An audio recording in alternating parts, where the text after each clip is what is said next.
is made through to the Community Occupational Therapy services. And so it raised my question is what is the lived experience of those older adults waiting for community occupational therapy?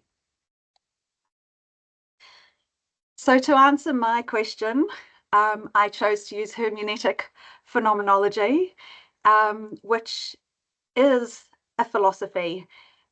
As a methodology, it's used to help study phenomena. It's ontological, so it's about what does it mean to be a person in their everyday, and in this case, waiting for occupational therapy services. And it allowed me to look and gain an in-depth understanding of what is waiting for occupational therapy, moving beyond what is immediately experienced to trying to understand that waiting in a deeper manner. For me, as an occupational therapist, the philosophies of phenomenology and occupational science and therapy really aligned. We know that people are occupational beings, and from the ontological nature of hermeneutic phenomenology, it's understanding that in existing, in being, people are always doing something. I also liked hermeneutic phenomenology in that it's not about producing facts and data, but it's about increasing our understanding of the human experience. And so it provides us an opportunity to evoke and reflect on our practice and shares the diversity of the experiences that people have. I was fortunate to recruit 12 participants. This took place through COVID, so it was a little bit challenging, but we got there in the end. And my participants ranged in age from 68 through to 88. You can see that in terms of their time waiting, they were waiting between 3 and 17 months. I had 8 men and 4 women in my cohort, and 3 of those people identified as Māori. You can see that they live in a variety of urban and rural spaces, and some people lived alone and some with some family members. As the participant stories are key to this methodology, I'm just going to share a couple with you. This is Bert. I'm pissed off. This has dragged out for over 6 months now and we're still waiting. I'd like to know what they can recommend and if they can do anything to help me. But this just sitting and waiting all the time. Don't know when they're coming. You're forgotten. You're old. Pushed to the back of the heap. Sometimes I think they don't want to know me. I may as well curl up in a hole and die. I can't do the things that I'd like to do. I'm no use to anyone. Morris was our oldest participant.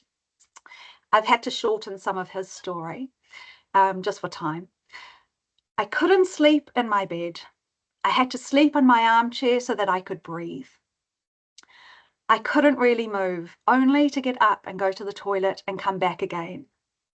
Most of the time I used the bottle, which meant that I had a table by the chair with the bottle on it. It was most embarrassing. If people came around, I was there. I was on show for everybody. If my wife wanted to watch the television and I wanted to sleep, it was difficult like that. I was in that chair for quite some time. As you can see, it was over a year. And dear Betty, I haven't been doing anything because it's too much of an effort to get the walker down the steps to go for a walk. I haven't walked over the road to see my neighbour since January. I used to go about once a week and would have a natter and then I'd come home.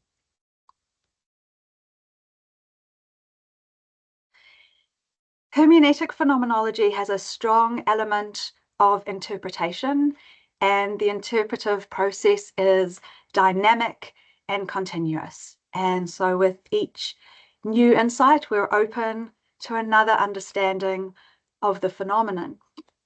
Understanding is achieved by engaging in the hermeneutic circle, which is moving between the parts and the whole, and this continuous process of examining and re-examining the narratives and the interpretations through reading and rereading and writing and rewriting. And I can say I've never written so much in my life before, helped to lead to find those deeper meanings around the experience of waiting.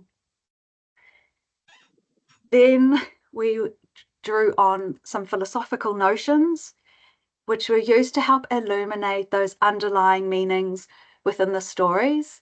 And these are some of the notions that I used to help illuminate those meanings. And so from that, and through this process of interpretation, 3 themes were brought to light. And these themes were about helping to see meaning. It wasn't about sorting or counting or coding things, but rather illuminating those different facets of the experience of waiting for occupational therapy. The first finding was around the uneasiness of waiting. This term unease is about a state of discomfort or restlessness in body and mind, and it's synonymous with feelings of uncertainty, fear, anxiety, and worry. This situation of waiting is not one that they chose and is not in their control. And this uneasiness is a way of being in the world in their everyday and how the world is experienced. And through these stories, it uncovered what mattered and revealed the significance of doing and being at home. And despite the determination to keep managing their everyday occupations, waiting undermined that sense of control and comfort.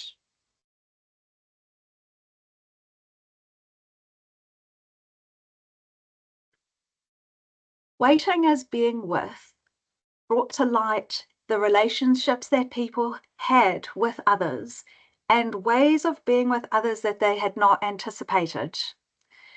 So we saw how some people were willing to accept help, others were determinedly hanging on to doing their own occupations. But through all of this, the older people understood that the occupational therapist had what they needed to do what mattered. And whilst the therapist was physically absent, the therapist was with them in thought when they thought about the wait or when they thought about what they needed to be at home.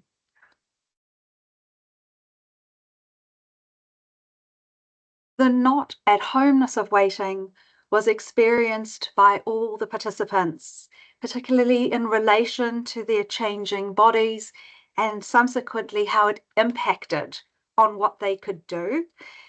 Many people were confined to their homes.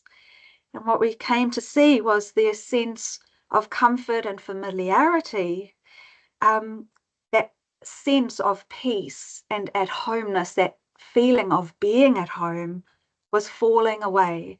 And as their changing bodies were affecting their ability to do the occupations that mattered to them and to being at home. And home came to feel unhomely.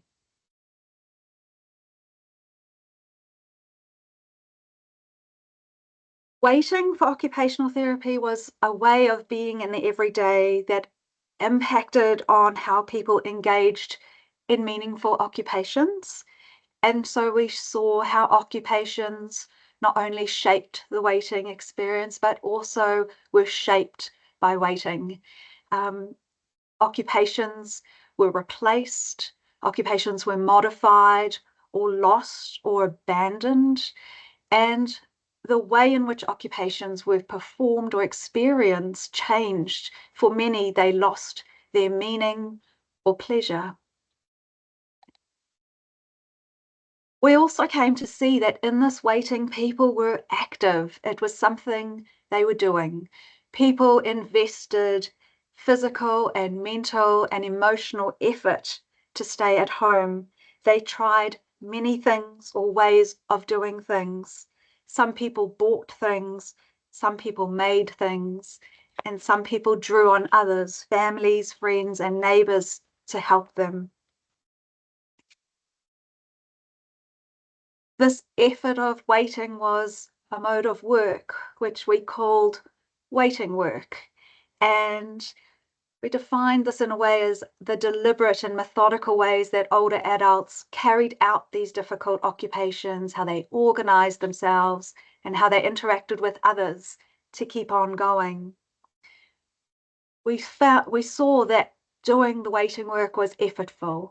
We saw how it occupied time, it took over other valued occupations. It was physically, mentally, and emotionally demanding.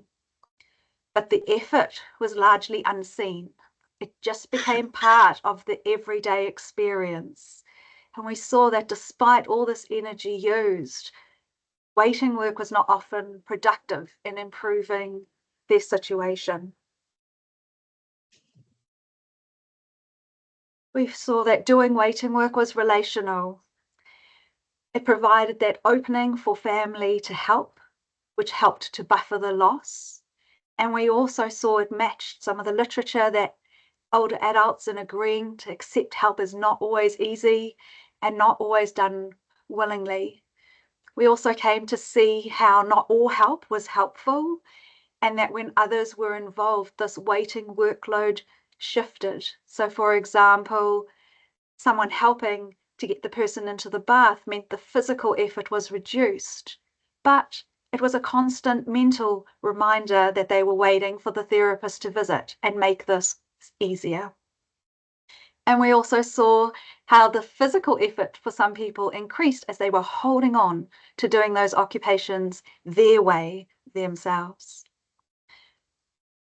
We also saw that relational meant that some people were maintained those social connections, but worryingly, we also saw that people became invisible to others.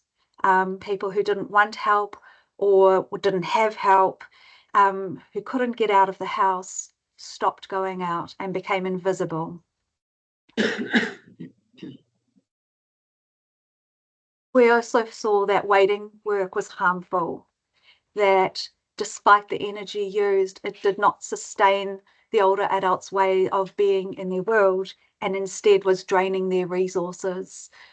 We saw through the stories this slow erosion of their ability to engage in those meaningful occupation and how their doing and being slowly diminished. They worked hard to stay at home, but there was a doing less. And the longer the wait, the greater the losses. There was this spiral of deterioration occurring. There was that loss of valued occupations. And for many, it was wearisome, exhausting, and sometimes injurious in how they persevered. The findings suggest that these lengthy wait times for community occupational therapy services have real and detrimental impact on older people's health, well-being, and function. And these are impacts that remain invisible to the health system. And contrary to that occupational therapy value, that people have the need for and the right to engage in meaningful occupations of their choice and experience the well-being these occupations bring. The study illuminates how waiting removed people's sense of agency and their ability to do the things that mattered to them. And the thesis of my thesis was that the essence of waiting for community occupational therapy was the insidious depletion of a meaningful life. There were two quotes that really spoke to me. This is the first one. And I think it's very valid in the time and space that we're in now with the healthcare system as it is. That if we consider waiting times acceptable because they've always been there, there is little chance that energy will be invested in making a change. And the other quote that stood out to me throughout my study was this one: "The hospital is full, is a more demanding alarm bell than the community is full, but both need adequate capacity for mutual effectiveness." And again, for me, if we're going to improve the health of older people, then we're needing to invest in services to empower older people to age well. And we need to be looking across the health systems. Most of the funding and what you hear is all about the acute health services and getting the hospitals right. But if we can get the services balanced in the community, then it can also help to minimize hospital admissions for older people. And so hence, we cannot ignore or underestimate the impact of the waiting lists and for those who are waiting for community occupational therapy. And that's me.